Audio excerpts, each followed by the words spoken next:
Ready? Okay. Good afternoon, everybody. We asked a question. A young man who's 11 years old collects cans because Coca-Cola has a competition. And Coca-Cola's competition, if you have 5 cans, you could answer a question and respond to a trivia question and potentially win a grand fancy bicycle.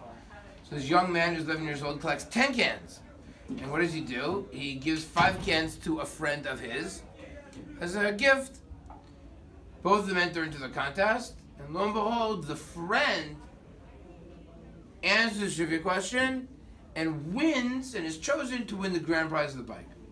The father of the first kid, called Reuven, comes over to the father of the winner and says, okay, it's all nice that you answered the trivia question to win, but those 5 cans that you needed as a prerequisite to get involved in the contest, my son gave them to you.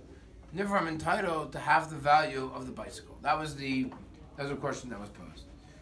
And the answer, I believe, would be as follows. Twofold. One, it appears that most people, when they finish their can of Coke, it's hefker. No one keeps it. People recycle it. People get rid of it. No one keeps it. No one has intent to keep it. The father probably was mafkir. The father probably resolved himself of all ownership of these cans. That's why his son was able to take them and do whatever he wanted with them.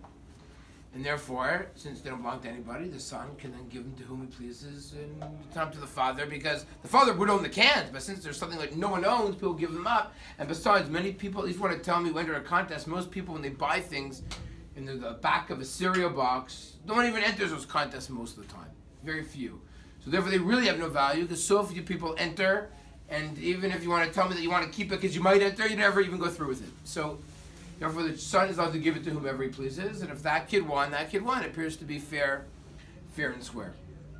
And even if you want to tell me, no, the father wanted them, and he wanted to keep them, he would never give them away, and the son gave them to his friend, so the only thing that maybe you could argue is that the father of this kid who won would have to pay the father who owned all the cans the value of the can, which is pennies, because the halacha is when you steal something, you pay for the value at the time. At the time, those cans were worth a penny, if they're even worth a penny, right?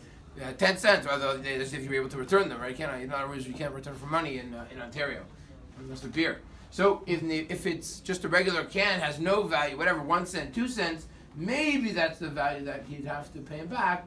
But the cans on their own have no value, because of course it's a contest, you have to be chosen, then you have to answer the question, and all that. It has nothing to do with the catalyst was the cans, but so much really had nothing to do with it, and the cans had no value, or they were totally ownerless when the person won the competition. That, I think, was the proper response to Wednesday's WhatsApp question. Have a good day.